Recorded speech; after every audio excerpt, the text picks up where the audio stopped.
It's time for Forward Nation Radio.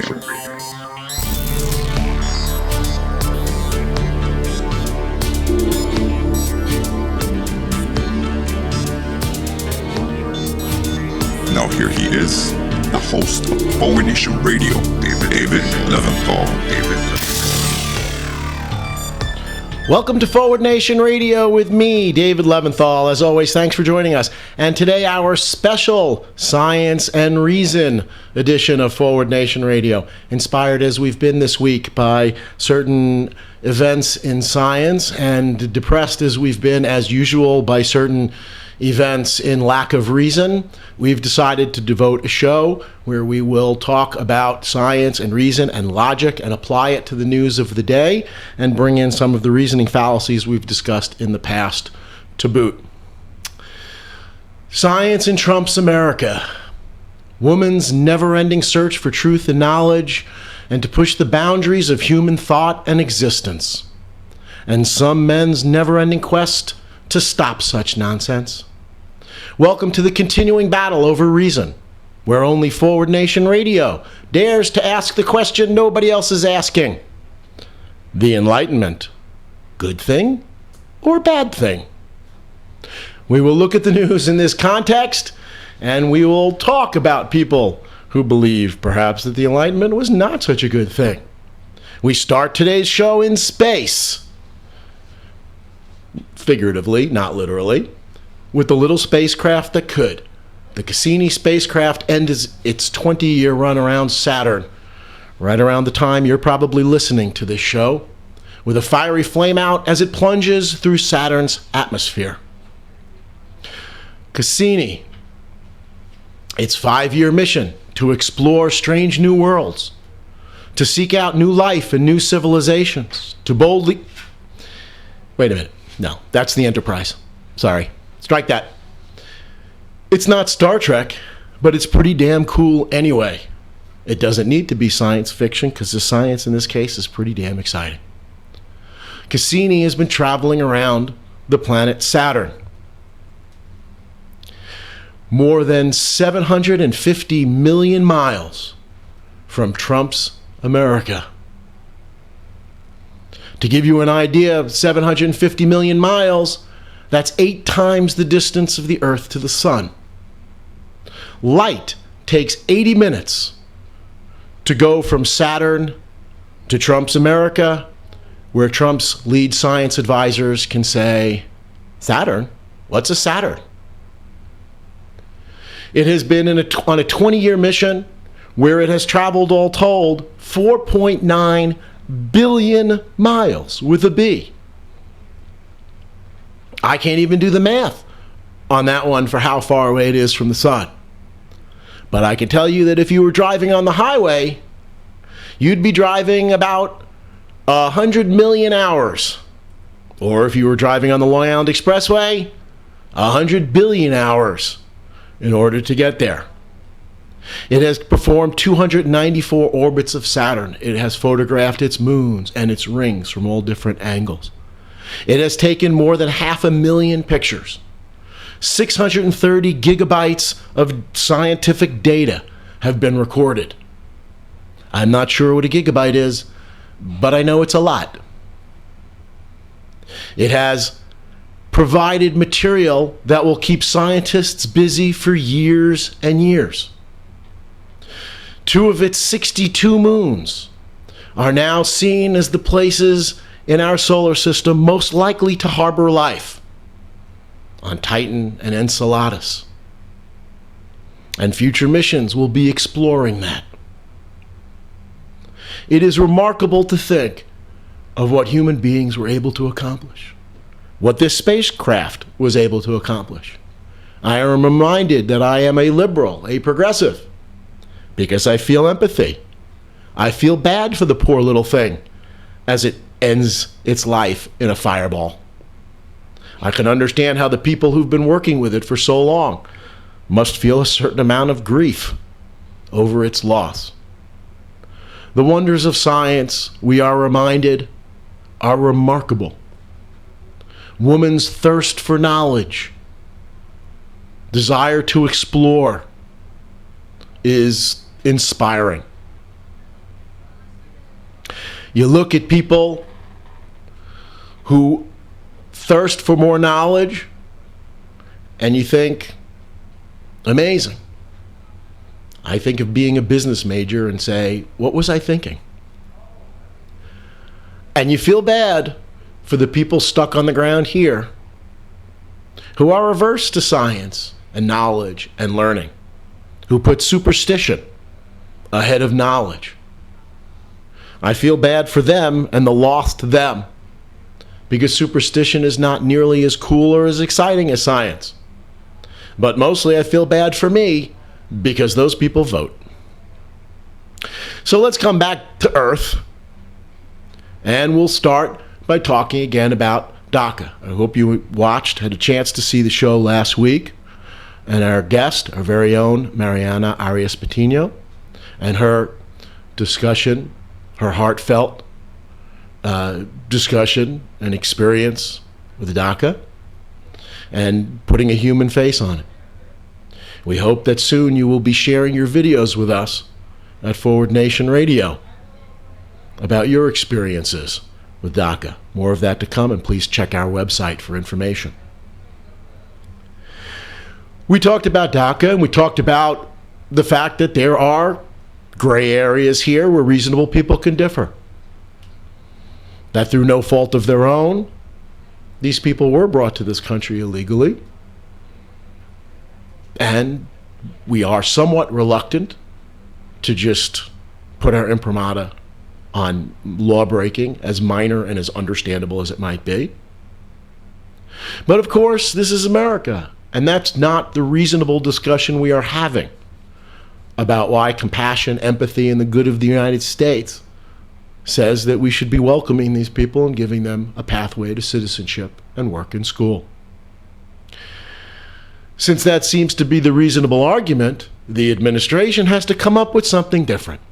And I want to focus a little bit on our Attorney General, and yes, it still pains me to say that, but Jeff Sessions, in announcing the policy because Donald Trump didn't have the balls to do it himself, talked basically about DACA by lying one time after another.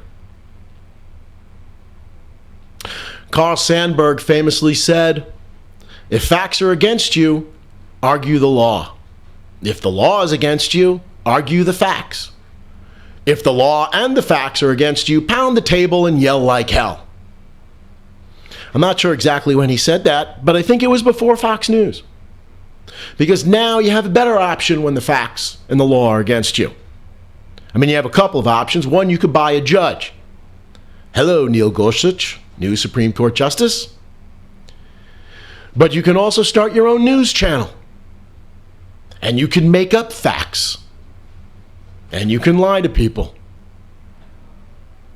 And you could try to win an argument, not by arguing facts or law, but, in the infamous words of Kellyanne Conway, alternative facts.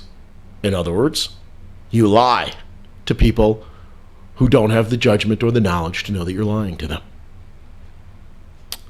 But let's talk about one of the lies that Attorney General Sessions shared with us when he came out to attack DACA. I want to get into this by going into history a little bit. A few years ago, and it wasn't that long, oh, the good old days, when Mitt Romney was the Republican candidate for president running against Barack Obama. And Mitt Romney gave an example of an extension error, as we defined it weeks ago and since. An extension error is when you misrepresent the other side's argument in order to make it look less credible, less persuasive. So Mitt Romney famously said, Democrats believe that the amount of wealth in the world is a fixed sum, and that if some people have more, that means everybody else is having less. That happens to not be true. That's called a zero-sum game. The argument was Democrats believe that the wealth in this country is a zero-sum game. Well, Romney was right, actually. That's not true. And what's not true is that any Democrat actually said that or believed that. that the total sum of the wealth in this country is fixed, and if some people have more, other people have less. It's bullshit. It's an extension error. It's misstating the other side's position to make it look ridiculous. Who would engage in such a ridiculous argument, such a ridiculous zero-sum game that the amount of wealth in the world is fixed, and if some have more, others don't? Well, welcome to Attorney General Jeff Sessions and the Republican Party. One of the lies he told when announcing the Trump policy on DACA was that these dreamers are taking the jobs of American citizens. Well, that whole argument proposes a zero-sum game. There are only so many jobs in this country, and if they are going to undocumented immigrants, dreamers, then they are not going to Americans. So in other words, what the fallacy that Romney pointed out is being used by his own party, his own administration at this point. The better argument and the evidence shows evidence. What evidence? What's evidence? The evidence shows that, in fact, dreamers contribute to the economy in such a way as to grow the economy that everybody is better off. Now, if one were to look at that true fact, at least that overwhelming at this point consensus, then that changes the argument entirely. And that's why you have to lie. Well, here's a clue, faithful listeners. I'm often asked, how do you know when someone's telling you the truth? How do you know when someone's lying? How do you know who to believe? Well, it's hard to know when someone's lying, although if you sit down and think about it, sometimes lies do kind of call attention to themselves. But here's the people whose arguments you might want to lean in favor of. The people who don't have to tell lies to win an argument. If you have the weight of the argument on your side, you can tell the truth. You can tell facts. You can engage in reason and thought and scientific inquiry. If you don't, you have to make shit up. Which brings us, of course, to our next reasoning fallacy, which is implicated by this. And it's the concept, again, of false equivalency, which has become so commonplace. It's now, fortunately, being uttered everywhere. Well, the Republicans don't always tell the truth, but everybody's the same. All politicians are the same. All journalists lie. Everybody lies. But that's bullshit. I'm not even going to say necessarily at this point that Democrats or liberals have a moral superiority to conservatives. They do, but I'm not going to say it. Liberals don't have to lie because the weight of the evidence on most issues at this point in time with the Trump administration on all issues supports their beliefs. So they don't have to lie. So Fox News is not, as we have said many times on this show, the equivalent of MSNBC or vice versa. Rachel Maddow tells the truth and brings a liberal or progressive perspective to it. Fox News makes shit up. And they're not the same.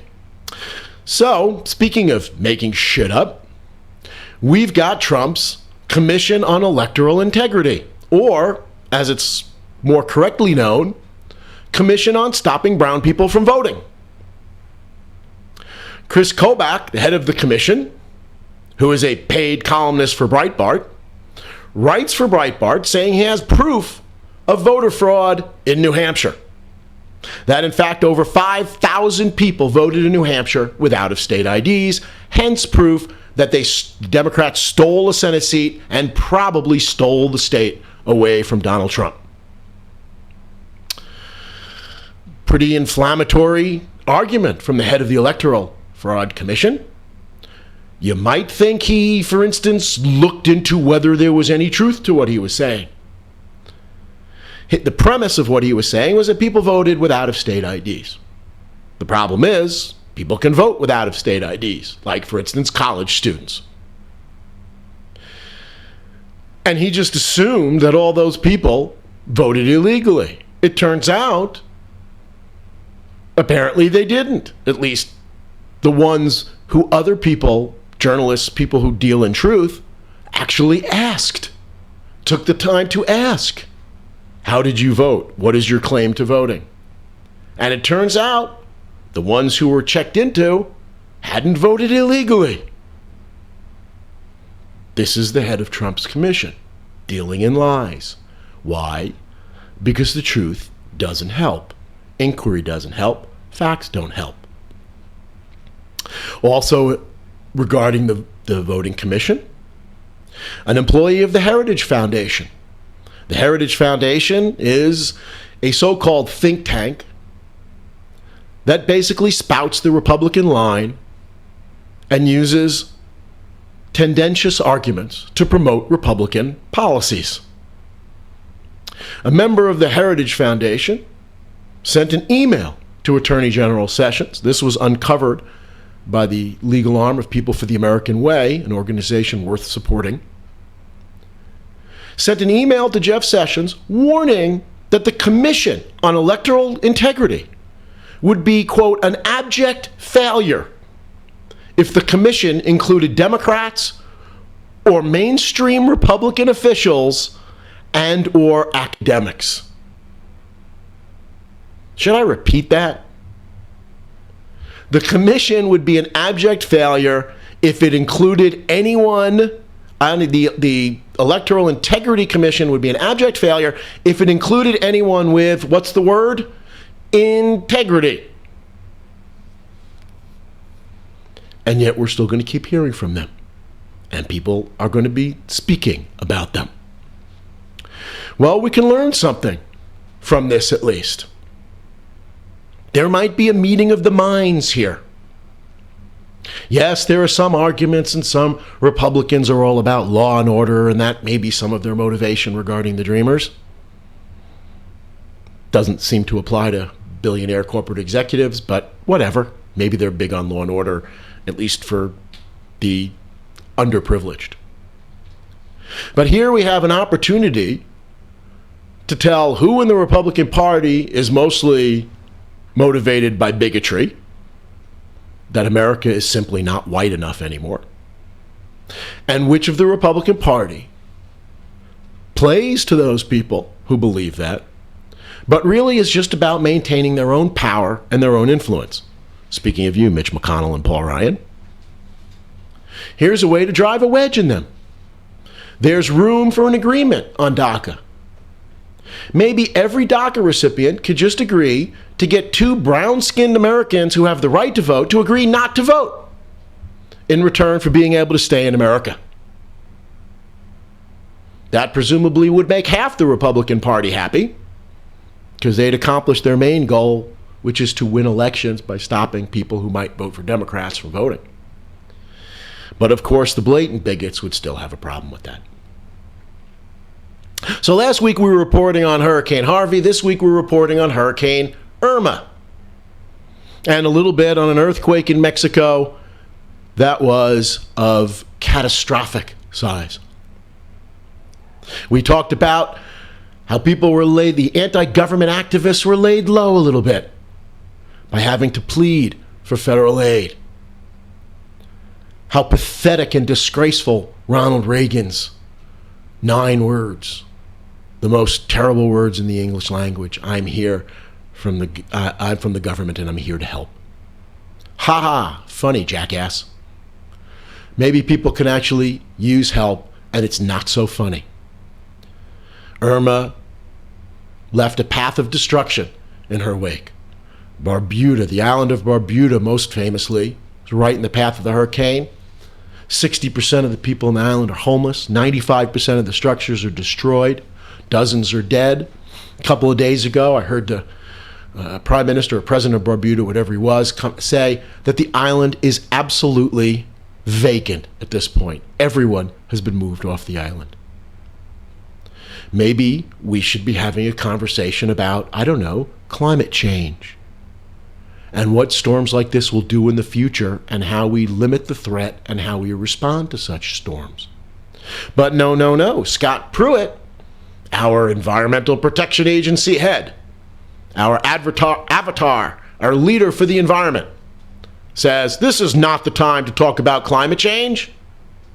Just like the wake of the Sandy Hook Elementary School shooting was not the time to talk about gun control. When is it the time to talk about climate change, Scott Pruitt?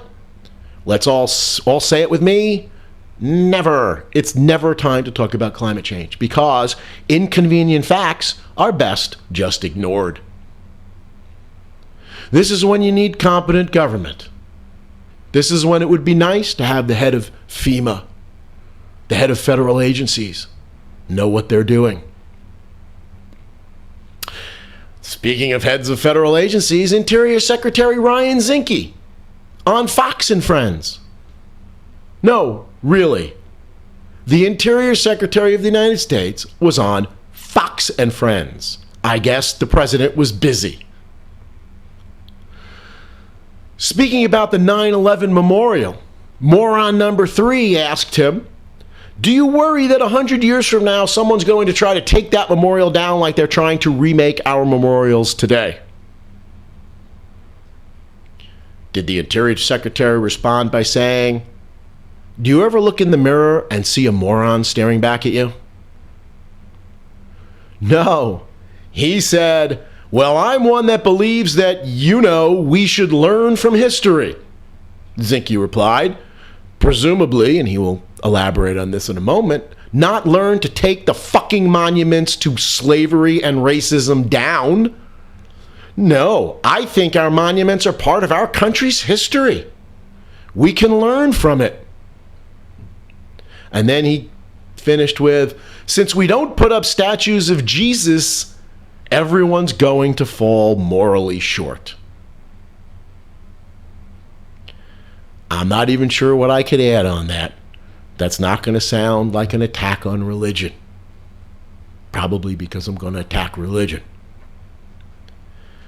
Really?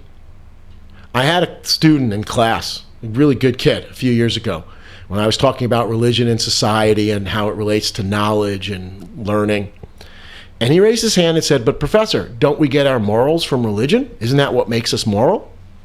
And I said, that's a very good point, which is why I believe that Osama bin Laden is the most moral person on the planet. To which he, of course, replied, oh, good point. The idea that we get our morals from religion is mostly offensive and ridiculous, and in fact, as we should be learning today, religion is the best reason for people, is the justification for people to be immoral and believe that what they're doing is fine. But in any event, the Interior Secretary of the United States is on some second-rate jackass talk show and invokes Jesus and the fact that we're falling morally short. Where is the moral outrage in this country after this? Where do people rise up and say, fire this jackass? Fox and Friends? We're busy hearing on Fox News now about the alternative left, the alt-left. Because there's the alt-right that's been giving them a black eye, so you have to make shit up to make yourself look better. A false equivalence. There's an alt-right, there must be an alt-left of evil people. Yes, there might be an alt-right of evil, hate-filled bigots.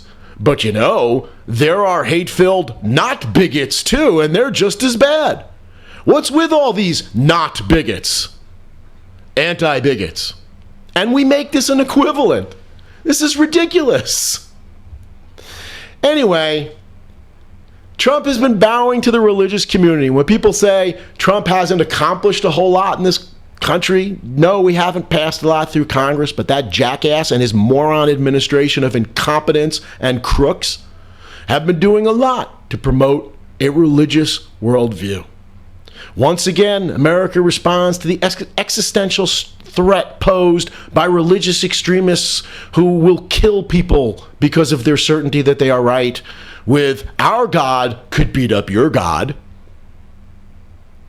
It's okay, as I was discussing in class today, Republicans in the Trump administration believe that government in your bedroom is fine.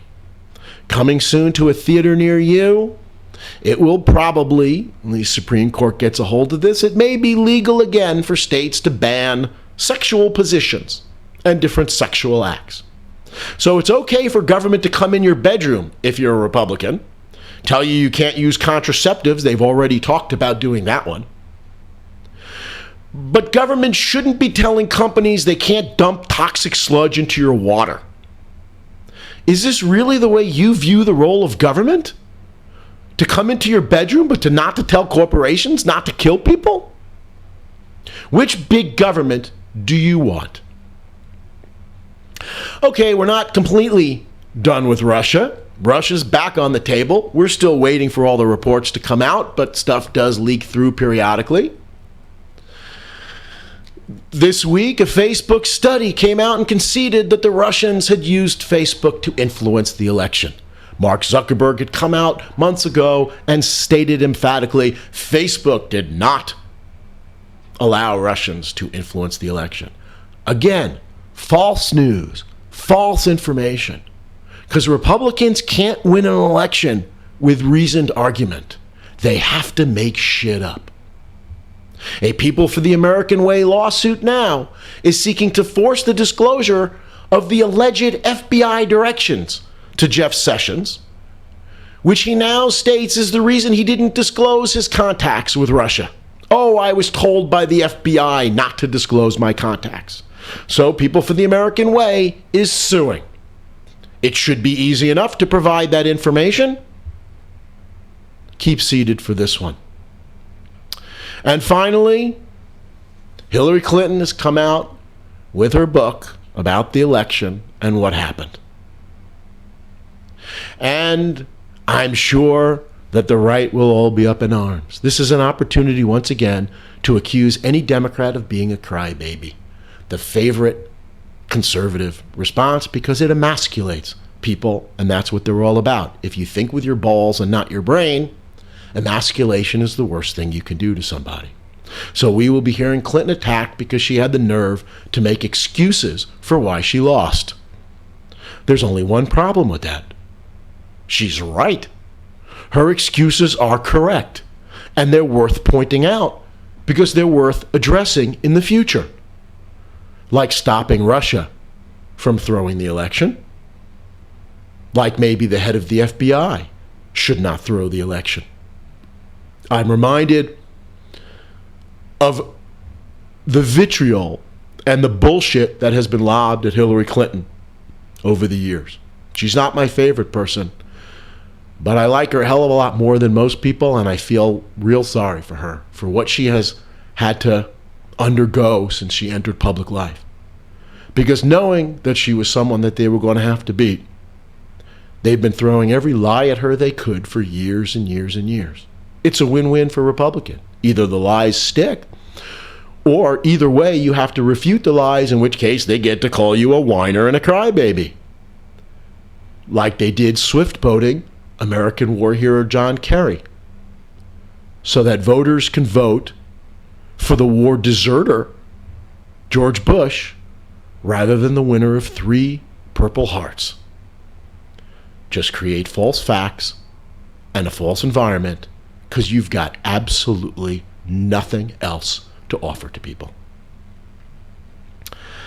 That's our show for today. Thanks as always for listening. Like looking forward, go to forwardnationradio.com. That's forwardnationradio.com and get the full experience. You'll see the video from this and every episode there and on our YouTube channel as well. Don't miss the next Forward Nation Radio podcast on Podbean at podbean.com. If you love what you heard, like what you heard, tolerate what you heard, like us on Facebook, and please subscribe to our YouTube channel. As I've noted before, we're on a push to raise our subscriptions to the YouTube channel. Please share us with your friends and ask them to subscribe. Tell your friends, spread the word. Forward Nation Radio. See you next week.